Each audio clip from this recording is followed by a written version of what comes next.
오늘은 하나님께서 쓰시는 공동체라는 제목으로 우리가 함께 말씀을 나누도록 하겠습니다. 한국의 남자분들이 한번 이렇게 시작하면 끝이 나지 않는 이야기가 있죠. 그 이야기의 소재가 있습니다. 무슨 이야기일까요? 왜 여자 집사님이 대답을 하시죠? 남자분들은 가만히 계시고. 네, 군대의 이야기죠. 군대의 이야기. 한번 시작을 하면 끝이 안 납니다. 그 군대 이야기의 절정이 무엇입니까? 네, 절정. 군대에서 그래요. 군대에서 축구한 이야기. 네, 군대에서 축구한 이야기 절정은 모두가 호날두고 모두가 메시인 것처럼 다 이야기를 하지 않습니까? 아마도 평소에 다른 분들이 경험해 보지 못한 특별한 시간들을 보냈고 그 특별한 시간들이 너무나 뇌리에 강하게 박혀서 아마 그 이야기가 머리에서 사라지지 않는 것 같습니다. 그래서 남성분들이 한번 시작하면은 내기를 하죠. 누가 더 힘들었는지를 막 내기를 하는 것입니다. 저도 저희 장인어른께서 지금 70이 이제 훌쩍 넘으셨거든요. 근데 저도 가끔 장인어른과 함께 군대 이야기를 합니다. 그때 군대를 이랬고 저는 이랬습니다. 이제 이런 이야기로 시간이 잘 가요. 근데 우리의 신앙생활에 있어서도 이런 군대 이야기와 같은 소재가 있는 것 같습니다. 바로 단기 선교가 끝난 후인지는 몰라서 그러겠는데 그 군대 이야기와 같은 소재, 바로 선교 이야기이죠. 일상에서 경험해 보지 못하는 그런 특별한 시간들을 보내고 또 나와 하나님과 독대했던 그 특별한 시간들을 보내는 그 시간이 매우 인상 깊고 내 마음에 잘 새겨졌기 때문에 아마 이 선교를 다니고 오신 분들은 선교에 대해서 하시고 싶으신 이야기들이 참으로 많을 것 같아요. 끊임없이 이 밤을 새서라도 이야기할 수 있지 않을까라는 생각이 듭니다. 저도 마찬가지일 거라 생각이 됩니다. 설교를 준비하는데 계속 단기 선교 이야기가 계속 떠오르는 거죠. 그래서 아마 군대 이야기처럼 단기 선교 이야기를 제가 평소에 많이 하지는 않을까라는 스스로의 걱정이 들기도 했습니다. 지난주 단기 선교를 기간을 보내면서 여러 가지 많은 일들이 있었고 또 많은 경험들도 했고 또 사역도 바쁘게 흘러갔습니다. 날씨도 더웠고 또 여러 가지 어려움들도 있었지만 제 마음 가운데 그럼에도 불구하고 마음 한켠에 든든함이 있었어요. 그리고 그럼에도 불구하고 제 마음 가운데 감사한 것들이 눈에 보이는 시간들이었습니다. 제 마음 가운데 불쑥불쑥 잘할 수 있을까? 잘 버틸 수 있을까? 내 체력이 될까? 막 이런 걱정이 될 때 순간순간 그런 걱정이 될 때 바로 당연히 잘할 수 있을 거야. 잘할 수 있지 라는 생각으로 여러 번 많이 바뀌었던 경험을 했습니다. 이런 변화와 제 마음 가운데 생기는 이 든든함, 그게 무엇으로 가능했겠습니까? 그것은 다른 것이 아니라 단기 선교팀을 보내시고 나서 끊임없이 계속 기도해 주시는 성도분들이 있다는 것, 그 사실 자체만으로 힘이 되고 든든함이 되었어요. 보이지 않지만 또 들리지 않지만 매일 모여서 기도하고 계시다는 것을 알고 있었습니다. 그리고 밤과 낮으로 기도해 주시는 분들이 많이 있다는 것도 알고 있었어요. 그런 생각들이 순간순간 들 때마다 제 마음에 용기가 생기고 제 마음에 이렇게 힘이 났던 것이죠. 그래서 모든 것들을 인내하며 참고 잘 감당할 수 있지 않았나 하는 생각을 해보게 됩니다. 이것이 이 공동체가 우리에게 주는 큰 힘이고 은혜가 아닌가라는 생각을 했습니다. 참 이래서 공동체가 믿음의 공동체, 믿음의 가족이 너무나 중요한 것이구나 라는 생각을 다시 한번 했어요. 여러분, 이러한 믿음의 공동체의 소중함을 저희도 많이 느끼고 살아가겠지만 오늘 본문 속에서도 이런 믿음의 공동체의 소중함을 느끼며 살아갔던 사람들이 있지 않나 싶습니다. 바로 바나바와 사울이 바로 그 사람일 거예요. 함께 안디옥 교회를 섬기다가 오늘 말씀에 나와 있는 것처럼 하나님의 뜻을 따라서 이제는 선교사로 본격적으로 보냄을 받게 됩니다. 여러분, 그 선교사로 보냄을 받게 된 삶의 어떤 삶일까요? 이제는 함께 있지 않잖아요. 그 친했던 사람들과 이제는 흩어져야 되고, 뭔가 자기가 책임을 져야 되고, 리더가 돼야 되고, 이끌어야 되는 외로운 길이었을 것입니다. 그리고 가는 곳마다 환영받지 못했죠. 싸움도 있고 위협이 있는 길이 바로 그 선교의 길이었습니다. 그러나 바나바와 사울의 마음 한켠에는 여러분 든든함이 있었을 거예요. 왜일까요?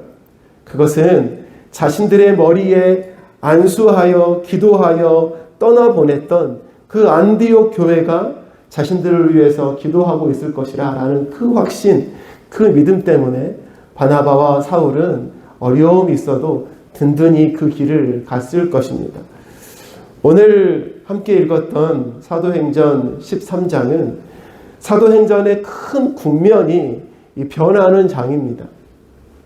이전까지는 이방인 선교를 위해서 계속 준비를 해왔던 단계라고 한다면 이제는 그 준비된 그 선교가 본격적으로 뻗어나가는 그 출발점인 거죠. 이제는 하나님께서 사울, 바나바를 부르셔서 이제는 이방으로 각각 곳으로 선교를 떠나보내게 하시는 거죠. 13장부터 그렇게 바울의 1차 선교 여행이 시작을 하는 것입니다. 이러한 하나님의 위대한 선교의 역사가 오늘 본문 속 안디옥 교회를 통해서 여러분 진행이 되고 있는 것이죠. 성령께서 친히 그 교회에 말씀하시고 하나님의 뜻을 따라서 그 교회가 실행하도록 행하셨던 것입니다. 어찌 보면 안디옥 교회는 하나님께서 쓰시기에 참으로 준비되어지고 하나님께서 쓰시기에 편하셨던 좋았던 믿음의 공동체가 아닌가라는 생각을 해보게 됩니다. 사랑하는 여러분, 바라기는 바로 우리들의 공동체가 이처럼 하나님께서 쓰시기에 편하고 좋은 그러한 믿음의 공동체가 되기를 소망합니다. 그렇다면 하나님께서 쓰시는 공동체, 하나님께서 쓰시기에 편한 공동체는 어떤 공동체인지 우리가 오늘 이 시간을 통해 몇 가지 나누도록 하겠습니다. 첫 번째로는요, 하나님께서 쓰시는 공동체, 바로 주님을 위해서 하나된 공동체입니다. 오늘 1절 말씀을 함께 같이 읽도록 하겠습니다. 자, 시작. 교사들이 있었는데 그들은 바나바와 니게르라고 하는 시므온과 구레네 사람 루기오와 분봉왕 헤롯과 더불어 어릴 때부터 함께 자란 마나임과 사울이다. 아멘. 오늘 본문 1절은 안디옥 교회의 영적인 지도자들을 우리에게 보여주고 있습니다. 몇 명의 이름이 기록이 되어 있나요? 총 5명의 이름이 기록이 되어 있습니다. 이 5명 중에서 우리가 잘 알고 익숙한 두 사람이 있죠. 바나바와 사울. 이 두 사람 우리가 잘 알 것입니다. 근데 이 바나바와 사울을 제외한 이 3명의 이름은 우리가 좀 익숙하지 않죠. 이 3명의 이름은 성경에 오직 이곳에만 기록되어 있는 사람들의 이름입니다. 이 사람들의 설명도 자세하게 성경에 나와 있지 않습니다.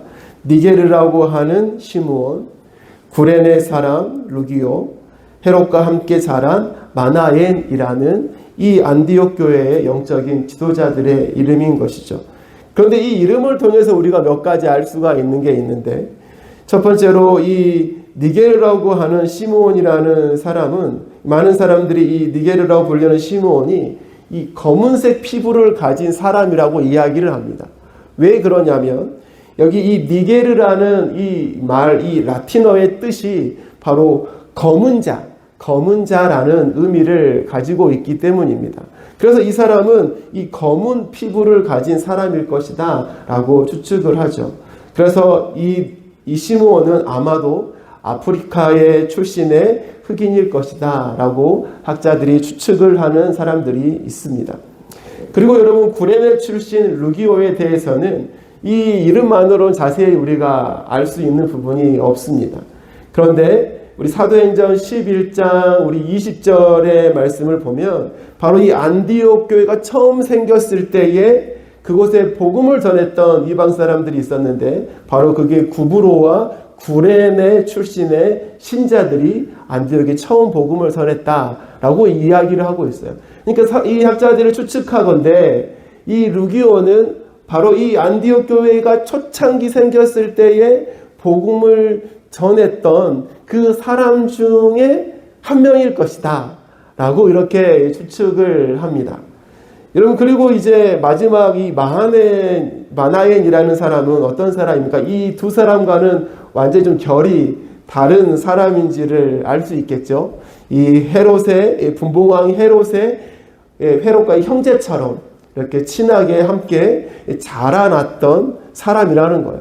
그러니까 왕궁에서 자라갔던 사람인 거죠. 되게 이 신분상으로 되게 높은 사람일 거 아니겠습니까? 근데 이 아무리 신분이 높다고 해도 이 정반대의 이 자리에 있게 됐습니다. 헤롯은 결국 예수님을 믿지 못하는 자리에 있었고, 이 마나에는 같이 왕궁에서 자랐지만 예수님을 믿고 변화를 받고 어디까지요? 그리고 나서 안디옥 교회의 영적인 지도자가 되는 자리까지 나아갔다는 것이죠. 여러분, 이처럼 이 안디옥 교회의 영적인 리더들의 모습을 한번 쭉 생각해 보십시오. 너무나 각양각색이지 않습니까? 너무나 다양한 사람들이 지금 교회를 이끌어가고 있지 않습니까? 피부 색깔도 달라요. 출신도 달라요. 민족도 달라요. 흑인이고 아프리카 출신이고 어떤 사람은 왕궁에서 성장한 사람이에요. 다 다른 사람이죠. 근데 그 사람들이 하나가 되었다는 것입니다. 모든 사람들이 오직 예수 그리스도의 이름으로 하나가 되었어요. 그래서 예수님만을 섬기고 예배하고 그분을 찬양하고 섬기는 하나가 된 공동체의 모습을 여러분 보여주고 있는 것입니다. 누가 높은지 누가 먼저인지 여러분 이것을 따지지 않아요. 만약에 그렇게 따졌다면요 어땠겠습니까? 성령께서 바나바와 사울을 세웠을 때 그 마음에 섭섭한 마음에 들어온 사람들이 있었을 거예요. 왜 바나바야? 왜 사울이지? 내가 더 오래 기도했는데. 내가 여기 토박이거든? 내가 진작도 멈춰왔는데. 이런 생각들이 들면서 섭섭한 마음이 들었을 거예요. 근데 여러분 그런 마음이 보이지 않잖아요. 그들은 오직 복음, 오직 예수 그리스도, 오직 믿음으로 하나가 된 공동체였음을 우리는 기억해야 하는 것입니다. 하나님은 그 하나된 공동체를 통해서 하나님의 위대한 일들을 행하셨던 것이죠. 이런 바누아투 단기 선교를 갔는데 바로 이러한 하나됨을 아마 간 모든 사람들이 경험을 했을 것입니다. 캠프에 모인 모든 사람들을 보니까 인종이 달라요. 나라가 달라요. 어떤 사람은 뉴질랜드에서 왔어요. 어떤 사람은 브라질에서 왔어요. 어떤 사람은 호주에서 왔어요. 어떤 사람은 코리아에서 왔어요. 모든 사람들이 다 달라요. 근데 그 모든 민족이 다른 여러 가지 사람들이 누구 때문에요? 예수 그리스도 때문에 그곳에 모인 거예요. 각자의 언어, 각자의 말, 각자의 스타일로 예수 그리스도를 가르쳤어요. 그리고 다른 아이들은 예수 그리스도를 각자의 문화, 각자의 언어 다 다른 것들로 함께 예수 그리스도를 배웠어요. 여러분 이것이 바로 예수 그리스도 안에서 하나된 모습, 그것을 보여주고 있는 것이 아니었습니까? 바로 예수 그리스도 이름으로 하나된 그곳을 통해서 하나님 그곳에 일하고 계셨음을 눈으로 볼 수 있었던 거죠. 사랑하는 성도 여러분, 하나님은 지금도 이처럼 하나된 공동체를 통해서 주님의 뜻을 이루어 가시는 줄로 믿습니다. 우리 주사랑 공동체가 바로 이 예수 그리스도로 더욱더 힘있게 하나 되어야 하는 것입니다. 안디옥 교회처럼 다양한 민족, 다양한 생각, 또 다양한 가치관, 다양한 우선순위, 다양한 기준 다 다른 사람들이 모인 것이 교회이지 않습니까?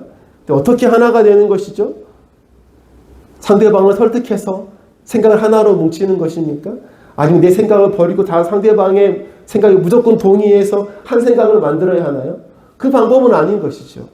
그럼 어떻게 해야 되는 것입니까? 모두가 다 예수 그리스도의 말씀과 복음 앞에 자신을 죽이고 엎드리는 것입니다. 내 인생의 가장 우선순위가 그 어떤 것도 아니고 오직 예수 그리스도입니다. 이걸로 하나가 되면 그 공동체는 하나가 되어지는 것입니다. 예수님보다 우선시 되어지는 것이 있다면 내려야 하는 것이죠. 내 삶이 어떤 것보다 예수 그리스도가 우선이 되면 그 공동체는 하나가 되어지는 것입니다. 이것밖에 방법이 없는 것이죠. 주님을 위해서 하나가 된 공동체를 하나님은 사용하십니다. 우리 공동체가 그렇게 예수 그리스도로 하나 되어지는, 더욱더 예수 그리스도만 자랑하는 그런 복된 공동체가 되기를 간절히 소망합니다. 또한 하나님께서 쓰시는 공동체는 어떤 공동체일까요?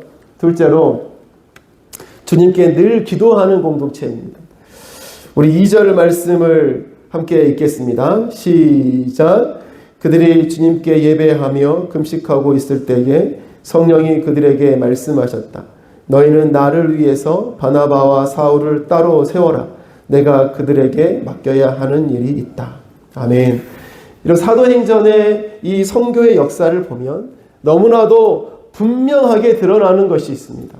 그것은 성령님께서 이 선교의 역사를 끌어가시고 여러분 주관하고 계시다는 거죠. 하나님께서 이 선교의 역사를 끌어가고 계시는 것들을 보여주는 것이죠.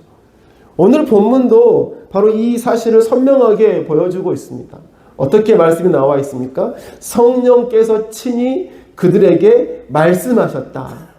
바나바와 사울을 따로 세워서 보내라. 이렇게 말씀하고 있지 않습니까? 그런데 성령께서 언제 말씀하셨나요? 언제요? 그들이 주님께 예배하며 금식하고 있을 때에 라고 기록하고 있습니다. 개역개정의 버전으로 바꾸면 주를 섬겨 금식할 때에 라고 말씀하고 있는 거죠.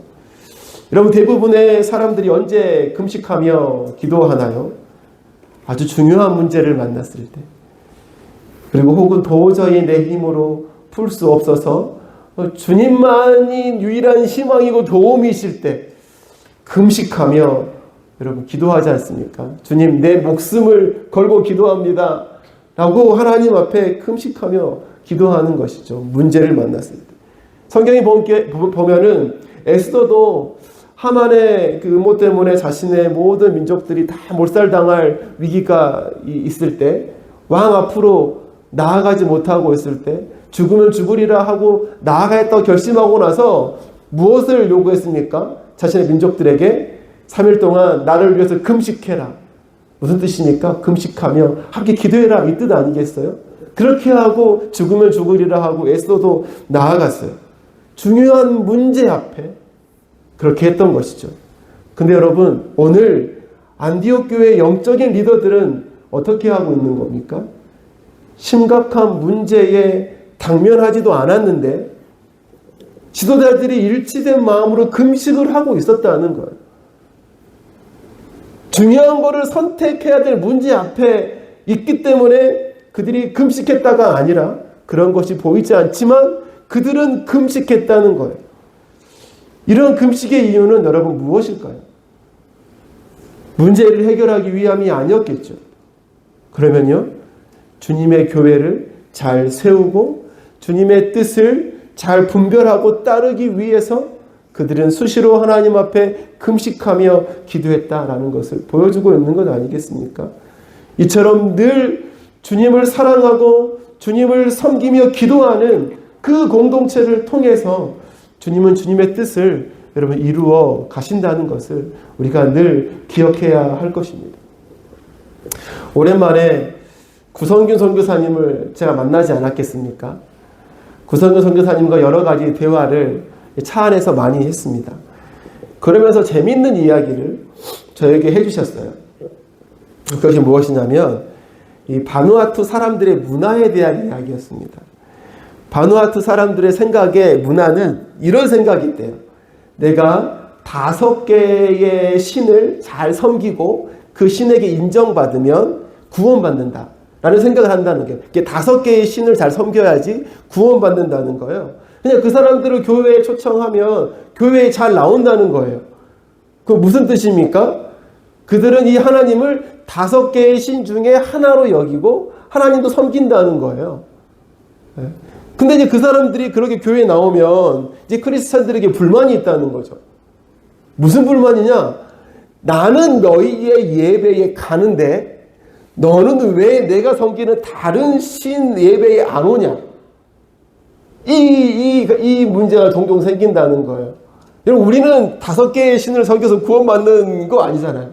우리는 오직 유일하신 하나님, 예수 그리스도 이 한 분만으로 구원받는다. 그 한 분만을 섬긴다. 이게 우리의 신앙이잖아요. 근데 이 바누아투 사람들이 5개 중에 하나로 여긴다는 거죠. 그러니까 이렇게 생각하는 거죠. 나는 갔는데 너는 왜 안 와? 이런 문제가 생긴다는 거예요. 그래서 제가 그 말을 듣다고, 이 문제를 어떻게 풀어야 되지? 이렇게 고민 옆에서 듣고 있다가, 성교사님께 이렇게 말씀드렸어요.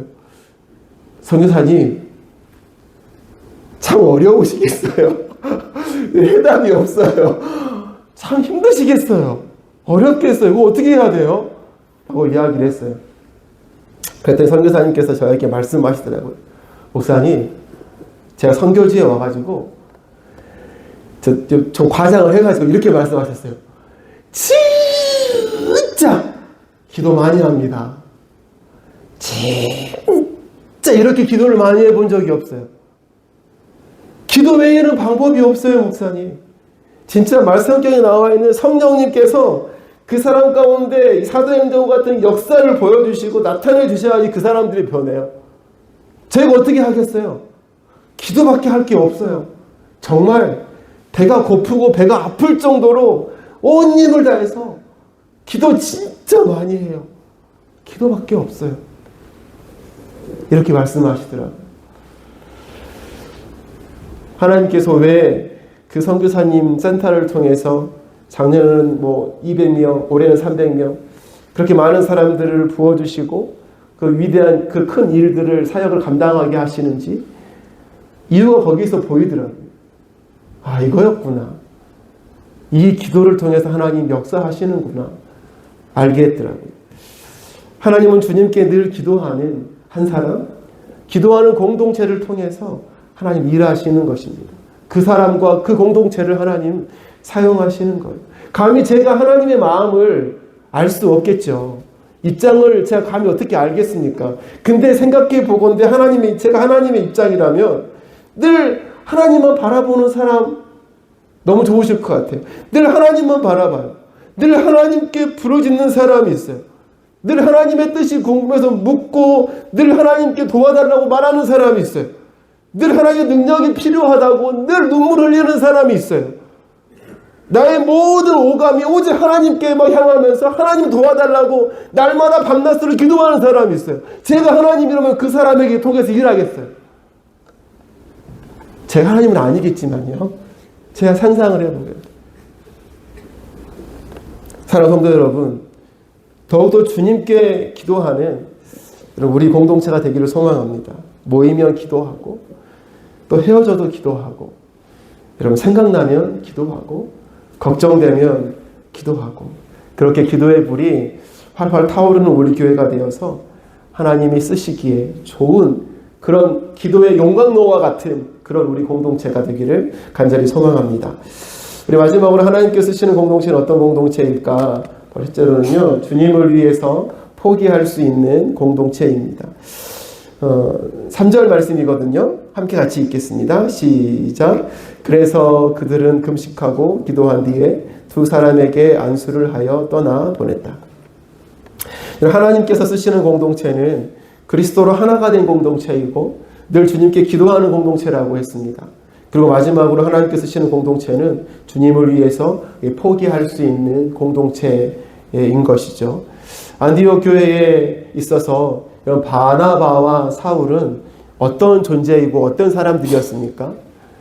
안디옥의 복음이 처음 전파가 되었고 그 복음이 들어갔다는 소식이 예루살렘에 있는 사도들에게 들렸죠.